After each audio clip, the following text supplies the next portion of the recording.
Welcome students, मैं Abhishek Tiwari sir Y academy channel पर फिर से आपका बहुत बहुत स्वागत करता हूं।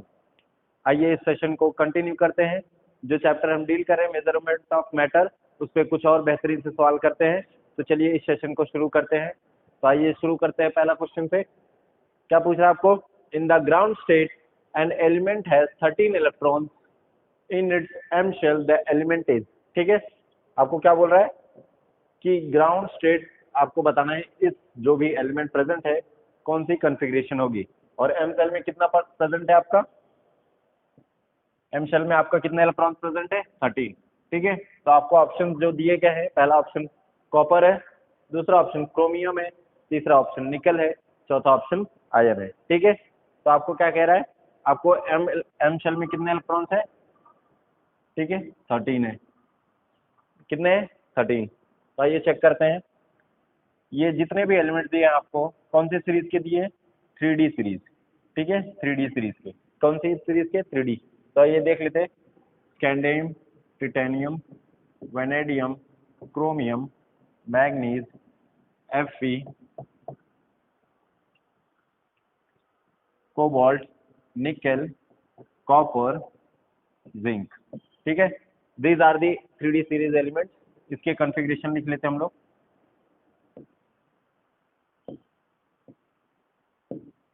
इसका क्या होगा? 3D1 4s2, 3D2 4s2, इसका होगा 3D3 4s2, इसका होगा 3D4 4s2, इसका होगा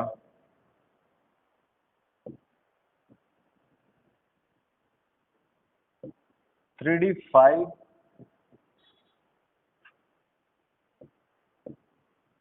3D5 4s1, इसका होगा 3D5 4s2, इसका होगा 3D6 4s2, इसका होगा 3D7 4s2, इसका होगा 3D8 4s2, इसका होगा 3D9 4s2, इसका होगा 3D10 4s2। ठीक है, तो ये सब हमने सीरीज लिख ली, एलिमेंट्स लिख ली। आइए चेक करते हैं इन सबका इलेक्ट्रॉनिक कॉन्फ़िगरेशन क्या होगा। ठीक है, कॉपर का क्या होगा? Argan, argan 3D9 4s2। Chromium का क्या होगा? Argan 3D5 4s1। निकल का क्या होगा? Argan 3D8 4s2। Ion argan 3D, ion का क्या है? 3D6 4s2। ठीक है, तो अभी आपको क्या दिया है? एम में 13 इलेक्ट्रॉन, मतलब के में LM। के में कितना होगा? 2, इसमें 8, एम में आपको कितने बनने हैं? अब में आपके कितने? 13 इलेक्ट्रॉन। ठीक है, तो के का आपका क्या हो जाएगा? 1s2, इसका होगा 2s2 2p6। ठीक है, ये s हो गया। ठीक है, इसके बाद क्या होगा? 3s2 3p6। ठीक है, 3p6। अभी देखिए के शेल में कितना हो गया आपके? के शेल में हो गए 2 इलेक्ट्रॉन। ठीक है, एल शेल में 8 इलेक्ट्रॉन हो गए। अभी इधर कितना हुआ? 3s2 3p6। ठीक है, अभी 8 इलेक्ट्रॉन हुए। ठीक है, कितने इलेक्ट्रॉन हुए? 8। अभी आपको कितने चाहिए? 5 और। तो डी में जिसके 5 इलेक्ट्रॉन रहेंगे वही होगा उसका इलेक्ट्रॉनिक कॉन्फ़िगरेशन। ठीक है, आइए चेक करते हैं। आई होप आपको समझ में आ रहा है। 1s2 किसका होगा? के का maximum electron. 2s2 2p6 8 electron L के। एम में आपको कितने चाहिए? 13 चाहिए। ठीक है, 13 चाहिए। तो इसके बाद जो आता है, क्या आता है? इसके बाद जिसके भी 8 वाले रहेंगे, 3s2 3p6 से मतलब 8 हुआ, 5 इलेक्ट्रॉन और चाहिए। आइए देखते हैं 3D8 में, 3D में किसके 5 इलेक्ट्रॉन है। ठीक है, चेक करते हैं।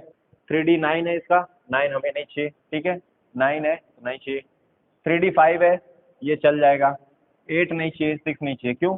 क्योंकि 13 से एक्सीड कर देगा। 8 8 + 8 16 हो जाएगा, 8 + 6 14 हो जाएगा, 8 + 9 17 हो जाएगा। इधर 3D 5 है, ठीक है। कितना इधर? 3D 5। कितना है? 3D 5। तो ये हो जाएगा आपका correct answer, that is chromium 3D 5। तो ये जो 13 इलेक्ट्रॉन्स ऑक्यूपाई करेगा वो होगा option number B, that is chromium. आइए आगे बढ़ते हैं क्वेश्चन नंबर 32 की तरफ। आज का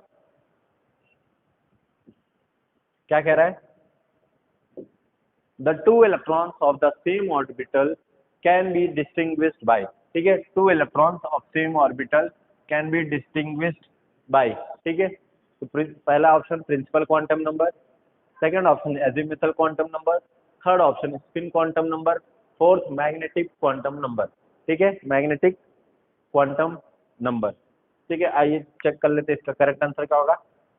प्रिंसिपल क्वांटम नंबर हम किससे डिनोट करते हैं? एन से, azimuthal L, spin ms, magnetic quantum number l। तो आपको क्या बोल रहा है? एक ऑर्बिटल में 2 इलेक्ट्रॉन है, ठीक है, सेम ऑर्बिटल में 2 इलेक्ट्रॉन है। ये सपोज एक ऑर्बिटल हो गया, इधर भी एक ऑर्बिटल हो गया, ठीक है, सेम इलेक्ट्रॉन रहेंगे, ठीक है। तो ये आपको डिस्टिंग्विश कैसे होगा? ठीक है, ये ऑर्बिटल हो गया आपका, इसमें 2 इलेक्ट्रॉन प्रेजेंट है, ठीक है। कोई भी ऑर्बिटल होगा, आपका 2 इलेक्ट्रॉन प्रेजेंट है। अगर आपको डिस्टिंग्विश करना है तो आपको ये आप किसके बेसिस पे करेंगे? किसके बेसिस पे करेंगे आप? Spin quantum number, spin quantum number, ठीक है। क्यों? क्योंकि स्पिन क्या होती है? +½ होती है एंड -½ होती है, ठीक है, +½ होती है और -½ होती है, जिसकी वजह से आप अपोजिट स्पिन रहेगा तो आप डिस्टिंग्विश कर सकते हैं कि दोनों इलेक्ट्रॉन अलग है, ठीक है। तो इस क्वेश्चन का जो करेक्ट आंसर हो जाएगा वो ऑप्शन नंबर 3, ठीक है। आइए आगे बढ़ते हैं क्वेश्चन नंबर 33 की तरफ। क्या कह रहा है? The combining capacity of an element is known as its, ठीक है, the combining capacity of an element is known as its. तो द ऑप्शंस आर, पहला option valency, second option oxidation number, third option valence electron, fourth option none of the above, ठीक है। तो इस question का जो करेक्ट आंसर हो जाएगा वो है ऑप्शन नंबर ए, वैलेंसी, ना कि वैलेंस इलेक्ट्रॉन, ठीक है। कंबाइनिंग कैपेसिटी को क्या बोलते हैं हम लोग? कंबाइनिंग कैपेसिटी में आपका प्लस चार्ज हो सकता है, माइनस चार्ज हो सकता है, इलेक्ट्रॉन्स हो सकते हैं, ठीक है। तो ये क्या होगा? कंबाइनिंग कैपेसिटी होगा, जिसकी वजह से कंपाउंड बनेगा, तो उसको हम वैलेंसी कहते हैं। और जो सेल के लास्ट सेल में जो मैक्सिमम इलेक्ट्रॉन प्रेजेंट होंगे उसको कहते हैं वैलेंस इलेक्ट्रॉन, ठीक है, वैलेंस इलेक्ट्रॉन। तो इस क्वेश्चन का जो करेक्ट आंसर हो जाएगा वो है option number A, that is valency. Question number 34 क्या कह रहा है आपको? Which block elements do not show variable valency, ठीक है। आपको क्या बताना है? कौन से ब्लॉक के एलिमेंट्स आपको वेरिएबल वैलेंसी नहीं दिखाते, ठीक है। The options R S block elements, second P block elements, third D block elements, fourth F block elements, ठीक है। तो इस क्वेश्चन का जो करेक्ट आंसर हो जाएगा वो है option number A, that is S block elements. S block elements आपको वेरिएबल वैलेंसी नहीं दिखाते, सेम वैलेंसी दिखाते। ये सब ऑप्शन एलिमिनेट हो जाएगा, ठीक है, एलिमिनेट हो जाएगा। ऐसा क्यों होगा? क्यों? आइए देख लेते हैं इसका रीजन क्या होगा कि P D F variable valency क्यों दिखाते, पी ब्लॉक एलिमेंट्स क्यों दिखाते? Due to inert pair effect, ठीक है, इनर्ट पेयर इफेक्ट, ठीक है। पी ब्लॉक एलिमेंट्स क्यों दिखाते हैं variable valency? Due to inert pair effect. D block elements क्यों दिखाते हैं? एन एस एंड n-1 के बीच में एनर्जी डिफरेंस कम होता है, ठीक है, due to less energy difference between both of them, energy difference between both of them,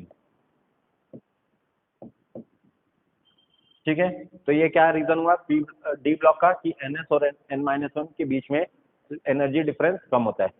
F का क्या है? NS एंड n-2 जो सबसेल रहते हैं उनके बीच में भी एनर्जी डिफरेंस कम रहता है, ठीक है, एनर्जी डिफरेंस कम रहता है। ये रीजन हुआ दोनों का, due to less energy difference between both of them. तो टी ब्लॉक क्यों दिखाए, इनर्ट पेयर्ड इफेक्ट की वजह से। और डी और एफ क्या है, NSN N-1 में एनर्जी डिफरेंस कम है और NSN N-2 के सबशेल में एनर्जी लेवल डिफरेंस कम है। इसी की वजह से ये लोग वेरिएबल वैलेंसी दिखाते हैं। जो नहीं दिखाता वो कौन सा ब्लॉक है, एस ब्लॉक एलिमेंट्स। ठीक है, आइए आगे बढ़ते हैं क्वेश्चन नंबर 35 की तरफ। 35 क्या कह रहा है, the electrovalency of an element equals the number of electrons lost or gained by an atom during the formation of। ठीक है, ये पूछ रहा है जब इलेक्ट्रोवैलेंसी कब इक्वल होगी एलिमेंट की, जब लॉस्ट और गेन करता है, तो इस प्रोसेस का नाम क्या है। The option are ionic bond, second option covalent bond, third option hydrogen bond, fourth option none of the above. तो इस क्वेश्चन का जो करेक्ट आंसर हो जाएगा वो है option number A, that is ionic bond. ठीक है, आयनिक बॉन्ड ही क्या होता है, आयनिक बॉन्ड का जो फॉर्मेशन होता है उसमें ही होता है गेनिंग और लूजिंग ऑफ इलेक्ट्रॉन्स, गेनिंग और लूजिंग ऑफ इलेक्ट्रॉन्स। ठीक है, गेनिंग और लूजिंग ऑफ इलेक्ट्रॉन्स। आइए इसका एग्जांपल भी देख लेते हैं। एग्जांपल जैसे हमने लिया सोडियम क्लोराइड। ठीक है, आयनिक बॉन्ड का एग्जांपल है सोडियम क्लोराइड। तो इसमें क्या होता है, आपका सोडियम जो रहता है वो अपने इलेक्ट्रॉन लूज करता है और क्या फॉर्म करता है, Na++ एक इलेक्ट्रॉन। ठीक है, सोडियम क्या करता है, आपका एक इलेक्ट्रॉन लूज करता है। ठीक है, ये क्या हुआ, लूजिंग ऑफ इलेक्ट्रॉन या फिर ऑक्सीडेशन हुआ। ठीक है, क्या हो गया, ऑक्सीडेशन। और ये जो इलेक्ट्रॉन सोडियम ने लूज किया है वो क्लोरीन गेन करता है। ठीक है,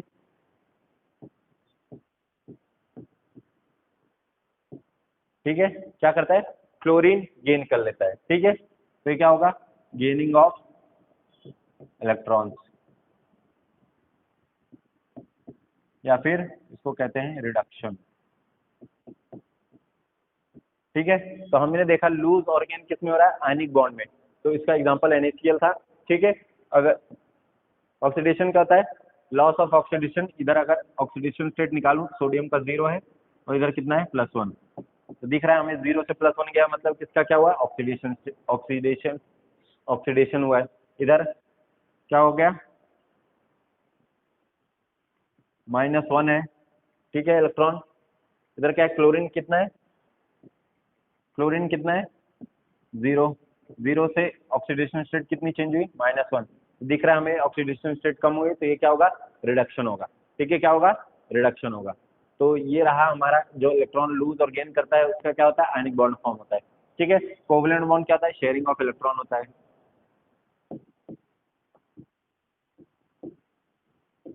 ठीक है, हाइड्रोजन बॉन्ड क्या होता है, इसमें दो टाइप के होते हैं, इंटरमॉलिक्यूलर या इंट्रामॉलिक्यूलर। इंटरमॉलिक्यूलर या फिर इंट्रामॉलिक्यूलर।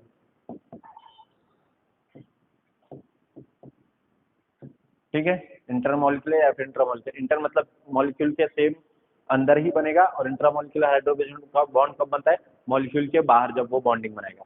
ठीक है, तो आई होप आपको समझ आएगा कि लूजिंग और gaining of electrons is ionic bond formation. ठीक है, आगे बढ़ते हैं क्वेश्चन नंबर 36 की तरफ। 36 क्या कह रहा है, द एटॉमिक नंबर। ठीक है, एटॉमिक नंबर क्या बताता है वो पूछ रहा है। tells what can and what cannot move in an atom. Second option, orbits the center proton. Third option, states how many neutrons are in the nucleus. Fourth option is the same as the amount of protons. ठीक है, तो इस question का जो correct answer हो जाएगा वो है ऑप्शन नंबर डी। क्या हो जाएगा, ऑप्शन नंबर डी। क्यों, क्योंकि अगर हम लिखे XAZ, Z क्या होता है, एटॉमिक नंबर, एटॉमिक नंबर, और एटॉमिक नंबर क्या होता है, नंबर ऑफ प्रोटॉन्स। ठीक है, तो एटॉमिक नंबर आपको क्या बताता है कि कितने प्रोटॉन्स है। ठीक है, कितने प्रोटॉन्स न्यूक्लियस में है। तो इस ऑप्शन का जो करेक्ट आंसर हो जाएगा वो ऑप्शन नंबर डी। आगे बढ़ते हैं क्वेश्चन नंबर 37 की तरफ। क्या कह रहा है, if the atomic number is 9, the number of protons is. The options are 8, second option 9, third option 1, fourth option D. अभी मैंने बताया कि atomic number equals to number of protons. Atomic number equal to number of protons. तो आपको कितना दिया है atomic number 9, तो प्रोटॉन्स आपके कितने हो जाएंगे 9। तो इस क्वेश्चन का क्या हो जाएगा correct answer, that is option number D. ठीक है, दैट इज इक्वल टू 9। ये अच्छा क्वेश्चन है। क्या कह रहा है, if uranium atomic number is 92 and it has 10 neutrons, how many protons does it have. ठीक है, आपको फिर से प्रोटॉन ही पूछा है और हमें पता है एटॉमिक नंबर कितना दिया है 92, तो प्रोटॉन कितने हो जाएंगे आपके 92। तो इस ऑप्शन का करेक्ट आंसर क्या हो जाएगा, option number A, that is 92 proton. आइए आगे बढ़ते हैं क्वेश्चन नंबर 39 की तरफ। क्या है, if aluminium has atomic number of 13 and has 14 neutrons. ठीक है, क्या कह रहा है, अगर एल्यूमिनियम के पास एटॉमिक नंबर 13 है और 14 न्यूट्रॉन्स है, व्हाट इज इट्स मास। ठीक है, क्या बोल रहा है आपको मास। आइए देख लेते क्या होता है उसका आंसर, एक्स ए जेड एटॉमिक या मास नंबर क्या होता है, एटॉमिक मास या मास नंबर पूछा राइट, मास आपका मास क्या होगा। तो क्या होता है, protons number of protons plus number of neutrons. ठीक है, protons plus number of neutrons. ठीक है, protons plus number of neutrons. तो आपको प्रोटॉन्स कितने दिए हैं, atomic number equal to protons, तो प्रोटॉन्स कितने आपके पास 13 प्लस कितने न्यूट्रॉन्स है 14, तो आपका टोटल मास कितना हो जाएगा 27। ठीक है, कितना हो जाएगा टोटल 27। तो आइए चेक कर लेते हैं कौन सा ऑप्शन मैच कर रहा है। पहला option number 25 wrong, second option क्या कह रहा है आपको बी इक्वल टू 1, ये भी रॉन्ग हो जाएगा। थर्ड ऑप्शन 32, फोर्थ ऑप्शन जो हो जाएगा जो हमारी कैलकुलेशन के हिसाब से मैच कर रहा है will be correct answer, that is D equal to 27। ठीक है, तो इस एल्यूमिनियम का मास क्या हो जाएगा आपका 27। आइए क्वेश्चन नंबर 40 देखते हैं। A very very important question from exam point of view. तो ऐसे क्वेश्चन सभी इंपॉर्टेंट है लेकिन ये वेटेज बहुत ज्यादा इंपॉर्टेंट है। ठीक है, अ वेरी वेरी इंपॉर्टेंट, आई से 2 बार वेरी भी लिखाएंगे तो कोई दिक्कत नहीं है। Very very important question, very very important. क्या कह रहा है, which of the following has the maximum number of atoms. ठीक है, which of the following has the maximum number of atoms.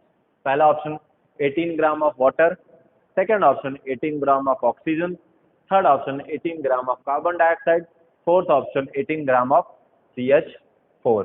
ठीक है, इसका हम 2 तरीके देखेंगे, एक फॉर्मूले के हिसाब से, एक इक्वेशन के हिसाब से। ठीक है, तो आइए पहला हम फॉर्मूले के हिसाब से देखते हैं कैसे इसको सॉल्व करेंगे। ठीक है, क्या करना है आपको, नंबर ऑफ एटम्स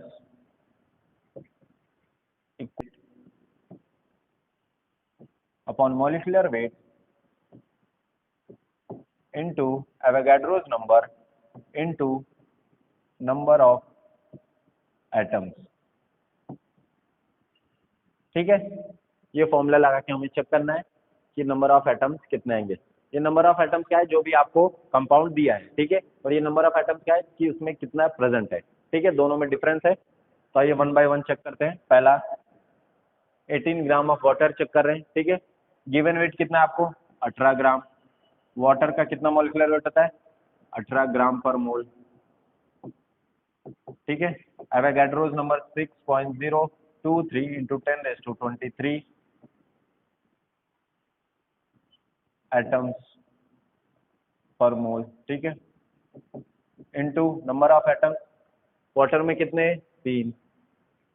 ठीक है, सिमिलरली सेकंड का आपको ऐसे करना है, 18 ग्राम ऑफ ऑक्सीजन दिया है, 18/32। ठीक है, इसका मोल से मोल कैंसिल हो जाएगा, ग्राम ग्राम पर मोल। ठीक है, ग्राम वैसे भी आएगा, इसका कैंसिल हो जाएगा। ठीक है, ग्राम से ग्राम, और आपको यूनिट क्या चाहिए एटम। ठीक है, इधर भी क्या हो जाएगा ग्राम पर mole into Avogadro's number into number of atoms कितने आपके ऑक्सीजन में 2। ठीक है, तो ऐसे आप रेगुलर सॉल्व करेंगे, चारों ऑप्शन देखेंगे, तो इस क्वेश्चन का जो करेक्ट आंसर आ जाएगा वो है option number D.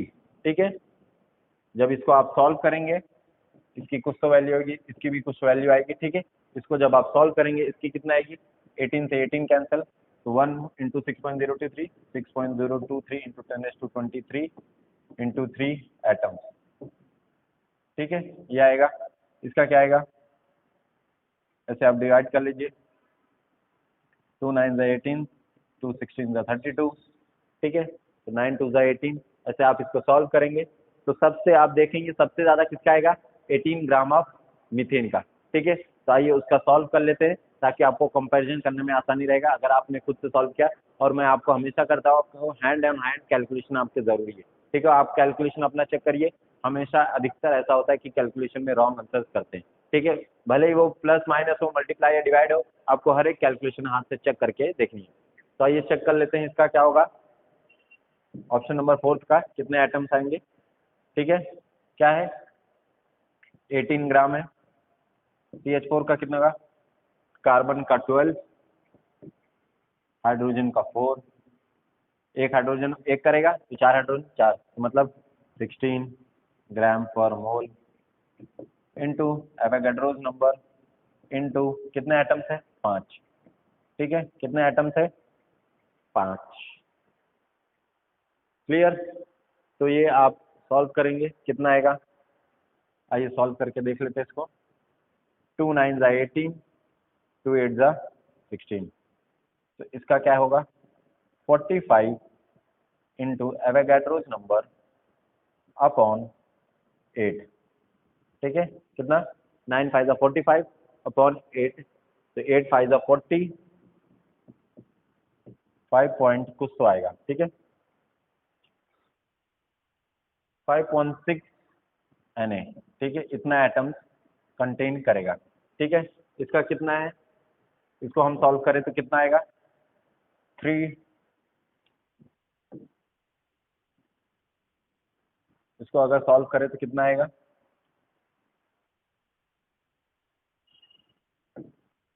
3 into Na, ठीक है।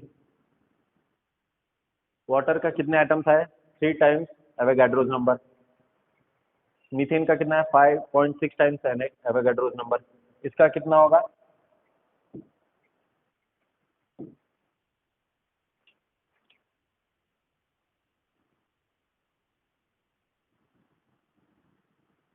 इसका 18/16 टाइम्स Na, ठीक है, तो ये भी कम ही आएगा क्योंकि डिवाइड करेंगे आप तो 1 पॉइंट कुछ आएगा। सिमिलरली आप कार्बन डाइऑक्साइड का निकालेंगे तो ये भी कम ही आएगा मीथेन से। तो आपका इस क्वेश्चन का जो करेक्ट आंसर हो जाएगा वो ऑप्शन नंबर डी, ठीक है। ये रहा आपका फॉर्मुलेशन मेथड, ठीक है। अब आप दूसरी तरीके से कैसे सॉल्व कर सकते हैं, आप सेम मेथड ही लगेगा लेकिन हम इक्वेशन सॉल्व करेंगे, ठीक है, कैसे, आइए उसको भी देख लेते हैं। पहले हम नंबर ऑफ मोल्स निकालेंगे, क्या निकालेंगे, number of moles. Number of moles कितना था, given weight upon molecular weight. हम मीथेन का ही निकालते हैं, क्रॉस चेक कर लेंगे, ठीक है। गिवन वेट आपका कितना है, 18 ग्राम अपॉन 16 ग्राम पर मोल, ठीक है। तो इसका कितना आएगा, 18/16 मोल्स, ठीक है, ये आया। और एक CH4 में कितने एटम थे, 1 CH4 कंटेन्स कितने एटम्स, 5 एटम्स, ठीक है। 1 CH4 कंटेन्स कितने एटम, 5 एटम्स। अभी ये आया तो हमें पता है 1 मोल में एवोगाड्रो नंबर होते हैं एटम्स, ठीक है। इतने मोल में कितना होगा, 18.6 मोल्स में कितना होगा, मल्टीप्लाई कर लेंगे तो इधर x की वैल्यू आएगी आपकी कुछ, ठीक है, x की वैल्यू आएगी। तो x में इतना एटम है तो 5 एटम में क्या होगा, x में अगर सपोज ये z आया, ठीक है, सपोज ये z आया, x में z एटम्स है तो 5 एटम्स में कितने होंगे, 5 इंटू जेड, तो वही किया हुआ है 5 इंटू जेड, ठीक है। तो आपको जो तरीका सुटेबल लगता है, चाहिए आप इक्वेशन बना के करिए, चाहिए फॉर्मूला रट के करिए, आप चाहे जो करिए सबका आंसर सेम आएगा, ठीक है। आप इधर सॉल्व कर सकते हैं, ठीक है, इधर आप सॉल्व करेंगे z की वैल्यू आएगी, तो x मोल में इतना, x आइटम में इतना कंटेंट कर रहा है, 5 आइटम में कितना करेगा, तो ये आपका आंसर आ जाएगा, ठीक है। आई होप आपको समझ में आएगा, चाहे आप फॉर्मूला यूज करके करिए, चाहे आप इक्वेशन बना के करिए। जो भी आप सॉल्व करेंगे दोनों में सेम आंसर आएगा, ठीक है। तो इस क्वेश्चन का आंसर क्या हो जाएगा, ऑप्शन नंबर डी। इसलिए मैं कह रहा हूँ बहुत ज्यादा इंपॉर्टेंट क्वेश्चन है। आइए आगे बढ़ते हैं क्वेश्चन नंबर 41 की तरफ। क्या कह रहा है आपको, विच of the following statement is not true about an atom, ठीक है। आपको बताना है इन सभी स्टेटमेंट में से कौन सा स्टेटमेंट इनकरेक्ट है। The option are, atoms are not able to exist independently. Second option, atoms are the basic units from which molecules and ions are formed. Third option, atoms are always neutral in nature. Fourth option, atoms aggregate in large numbers to form the matter that we can see, feel or touch. ठीक है, तो इस question का जो correct answer हो जाएगा वो है ऑप्शन नंबर ए। ठीक है, क्या हो जाएगा, ऑप्शन नंबर ए। यही हमारा क्या है, इनकरेक्ट स्टेटमेंट दिए गए अबाउट एटम। आइए चेक कर लेते हैं और सभी एटम क्या है। Atoms are the basic units from which molecules and ions are form. Yes, ये फंडामेंटल यूनिट्स होती है, फंडामेंटल यूनिट्स होती है, ये ऑप्शन भी करेक्ट है। ठीक है, atoms are always neutral in nature, बिल्कुल सही बात है, न्यूट्रल होते हैं, कोई चार्ज नहीं कैरी करते। Atoms aggregate, yes, large number में मिलके वो लोग मैटर बनाते हैं जिसे हम फील और टच कर सकते हैं, तो ये भी ऑप्शन सही है। ठीक है, ये ऑप्शन रॉन्ग क्यों है, क्योंकि ये इंडिपेंडेंटली नहीं, डिपेंडेंटली एग्जिस्ट करते हैं। ठीक है, डिपेंडेंटली, ठीक है, atom exist, atoms are not able to exist independently. ये क्या है, इंडिपेंडेंटली एग्जिस्ट करते हैं। ठीक है, क्या होगा, इंडिपेंडेंटली एग्जिस्ट करते हैं, क्यों, इधर क्या लिखा है, नॉट। ठीक है, तो एटम्स की प्रॉपर्टीज होती है कि वो इंडिपेंडेंटली एग्जिस्ट करे, बट इधर नॉट नॉट दिया है, तो ये हो जाएगा इनकरेक्ट स्टेटमेंट अबाउट एटम। तो इस क्वेश्चन का करेक्ट आंसर हो जाएगा ऑप्शन नंबर ए। आइए आगे बढ़ते हैं क्वेश्चन नंबर 42 की तरफ। क्या कह रहा है, all noble gas molecules are, ठीक है, आपको बताना है नोबल गैस मॉलिक्यूल्स कैसे एग्जिस्ट करते हैं। First option monoatomic, second option diatomic, third option triatomic, fourth option both A and B. तो इसका करेक्ट आंसर क्या हो जाएगा, मोनोएटॉमिक। ठीक है, क्यों, क्योंकि नोबल गैस का कॉन्फ़िगरेशन क्या था, NH2NP6। ठीक है, तो ये स्टेबल कॉन्फ़िगरेशन होती है, 8 ऑक्टेट कंप्लीट है, क्योंकि 2 इलेक्ट्रॉन इधर 6 इलेक्ट्रॉन इधर, तो 8 इलेक्ट्रॉन कंप्लीट है, मतलब स्टेबल कॉन्फ़िगरेशन है। स्टेबल कॉन्फ़िगरेशन के होने की वजह से ये किसी से रिएक्ट नहीं करना चाहते। क्या नहीं करना चाहते, do not want to react, इसलिए फ्री स्टेट में रहते हैं। Do not want to react, इसलिए एग्जिस्टिंग फ्री स्टेट। ठीक है, इसलिए क्या करते हैं, फ्री स्टेट में रहते हैं, इसलिए आपका आंसर क्या हो जाएगा, मोनो एटॉमिक। आइए आगे बढ़ते हैं क्वेश्चन नंबर 43 की तरफ। क्या कह रहा है, देखते हैं। Atomic weight of calcium contains the same number of atoms as are present in 3.2 gram of sulphur. ठीक है, क्या कह रहा है, आपको कैल्शियम का वेट बताना है कि कितना होगा। ठीक है, और क्या कह रहा है कि 3.2 ग्राम ऑफ सल्फर में जितने एटम्स है उतने ही 40 ग्राम कैल्शियम के एटम्स है। ठीक है, समझ में आ रहा है मैं क्या बोल रहा हूँ। क्वेश्चन क्या कह रहा है कि 3.2 ग्राम सल्फर में जितने एटम्स है उतना ही x ग्राम सल्फर, x ग्राम कैल्शियम में एटम्स है। ठीक है, क्या बोल रहा है आपको, जितना 3.2 ग्राम सल्फर में एटम्स है उतना ही x ग्राम क्या है, कैल्शियम के में एटम्स है। ठीक है, तो आइए इसको दो तरीके होंगे, एक ट्रिक के हिसाब से सॉल्व करने का, एक क्या होगा आपका, एक होगा आपको इसको फॉर्मूले के या फिर पूरा लॉन्ग मेथड सॉल्व करने का। ठीक है, आइए सॉल्व करते हैं। आइए देख लेते हैं, हमें पता है एक मोल में कितने एटम्स होते हैं, 6.023 इंटू 10⁻23 एटम्स। ठीक है, 6.023 इंटू 10⁻23 एटम्स। ठीक है, और मैंने बोला है कि मोल को आप कैसे लिखना है, या तो मोल्स में लिख लीजिए, या तो वेट में, या तो वॉल्यूम में। तो आपको किसमें दिया है, ग्राम दिया है। ग्राम क्या होता है, वेट। तो किसका दिया है, सल्फर का, तो सल्फर का आएगा। तो क्या कहता है, 32 ग्राम सल्फर में कितने एटम्स होंगे आपके, 6.023 इंटू 10⁻23 एटम्स। ठीक है, 6.023 इंटू 10⁻23 एटम्स। आपको कितने का पूछा है, 3.2 ग्राम का। 3.2 ग्राम का कितने एटम्स हो गए? सपोज इसको मैंने एक्स ले लिया, तो एक्स की वैल्यू क्या आ जाएगी आपकी? क्या आ जाएगी? 6.023 इंटू 10⁻23 एटम इंटू कितना है 3.2 ग्राम ऑफ सल्फर अपॉन क्या हो जाएगा? क्रॉस मल्टीप्लाई, तो क्या हो जाएगा आपका 32 ग्राम। ठीक है, कितना हो जाएगा? 32 ग्राम। इसको पॉइंट हटाया, इंटू 10 किया, ठीक है, इंटू 10 किया, 32 से 32 कैंसिल, ये 10 ऊपर जाएगा तो आपका कितना एटम्स आ जाएगा? x equal to 6.023 into 10⁻22 atoms. ठीक है, 10⁻22 एटम्स। ये एटम 40 ग्राम के सल्फर में प्रेजेंट है। ठीक है, तो क्या हो जाएगा दूसरा इक्वेशन सल्फर की? हमें पता है एक मोल में 6.023 इंटू 10⁻23 एटम्स होते हैं, तो मोल को रिप्लेस करना है किससे? वेट से। किसका है? कैल्शियम का। तो 40 ग्राम में कितने एटम्स होंगे आपके? 6.023 इंटू 10⁻23 एटम्स। ठीक है, 10⁻23 एटम्स।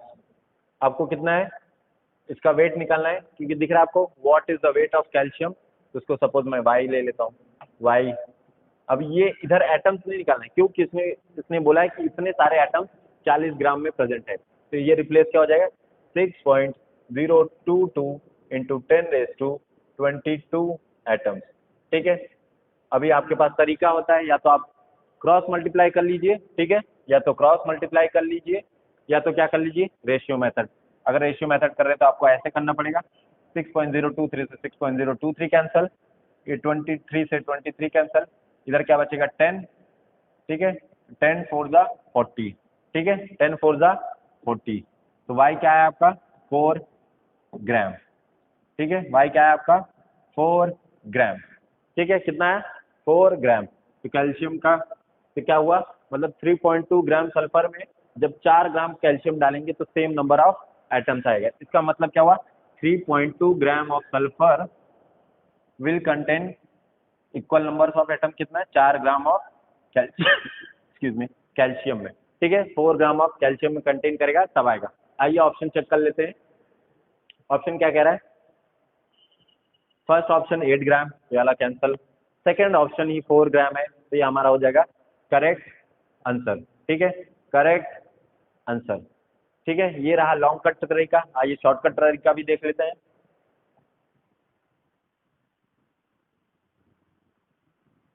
ठीक है, शॉर्टकट तरीका क्या कहता है?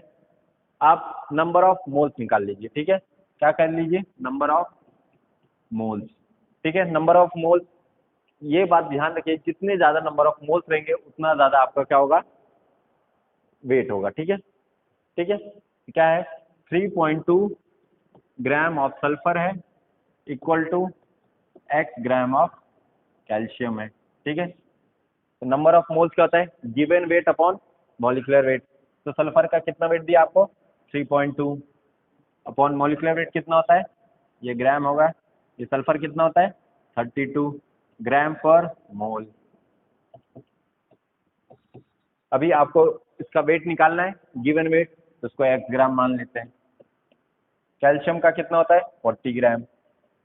कितना होता है? 40 ग्राम। ठीक है, तो आप इसको सॉल्व कर लीजिए, क्या आएगा? क्रॉस मेथड, 3.2 इधर से पॉइंट हटा दीजिए, इधर क्या आएगा? इंटू 10। कितना आया? 10।